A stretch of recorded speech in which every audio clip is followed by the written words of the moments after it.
বুদ্ধি আছে তোমার গাল তোমার পেট খালি খেলে না খেলে ও শোনার আমার কোনো আগ্রহ নেই, কিন্তু ওই লোক তোমার কেত্তি মেরেছে এটা আমার জানারই দরকার। আর তোমার মেরেছে ওইটা কোনো বিষয় না, বিষয় হচ্ছে ওই উত্তেজনার মুহূর্তে দুই সাইডে চূড়া কিল ঘুষি আমারও লেগেছে, থুতনা ঘুরিয়ে গেছে আমার মাতৃ বাইরেনি চাষা, প্রস্তুত ছিলাম না, কিল ঘুষি আমারও লেগেছে। মানে প্রস্তুতি নিয়ে যুদ্ধের ময়দানে প্রস্তুতি না নিলে আসলে ওইভাবে অংশগ্রহণ করা যায় না। তারপরেও দিয়েছি যাই 2-4 কিল ঘুষি, মনে রাখবে মেলা দিন ধরে মনে রাখবে, ডলবে তেল মেলতে ডলবে শিওর, মারিছি ভালোই খারাপ না। এই সন্ধ্যে পাইছো ওই পাশা করার টাইম আমাকে নেই, ওই কিল ঘুষির লোক আমরা না, আমরা ডাল লোক।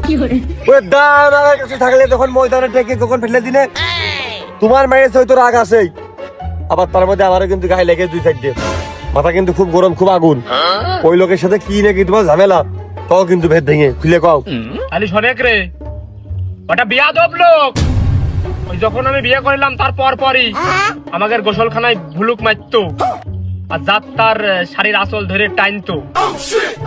আমি ওই সময় হ্যাংলা ট্যাংলা ছিলাম, ওর কতি গিলাম বলে তারপরে আমার পুঙায় কোপ মারিল। ওই সব রাগই আমার মনে পুষা তারপরেও কিন্তু জেলেও গিয়েছিল। ওই জেলেতে ও মনে হয় কাল পরশুর মধ্যে বেরিয়েছে। ওই দেখা সাক্ষাৎ হঠাৎ আমার উপরে সে খেপে গেছে। তবে চাচা আপনি যাই কর না কেন, আপনারও কিন্তু শরীরে ভালো তাকত আছে, বুড়ো হয়ে আসে যেভাবে হাত চালাচ্ছিলেন আমি তো ভাইবে আসছিলাম বাল 4 লাখ দিয়ে আমাদের কোনে গায়ে গুতে লেগে যায়, একদম বিপদ হয়ে যায় না একটা। ফোনের দোস্ত পাইছো এনে কোনো পাশা করার টাইম নেই, উগার ঠাপাতে লোক লাগে না, আমি একাই এনাফ মানে যথেষ্ট। তুই আব্বার গা হাত পা টিপে মালিশ কর, দিনে দিনে বেতা লাগে তুই সরষের তেল ঘুষে দে, আমি ওকে 2টো কোপ দেবো, সেফ চলে আসবো কিছুক্ষণের ভিতরে।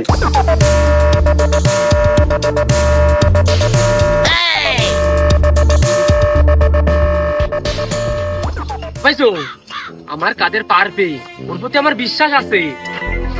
ও কাদের, আরে দাঁড় কোপ দুটো ধরিয়ে মারিস যাতে ও উঠতি বসতি তোর কথা স্মরণ করে। আর কাদের পারবে পাইছো, এই হাতটা এনে এই মারতে গেলি তুই, তোর যদি এই অবস্থা হয় তাহলে মনে হয় ওরা পাইছে নেই।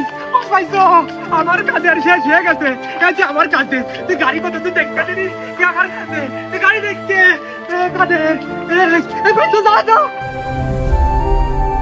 বললাম যে শালা আমার তুই একা একা যাস নে।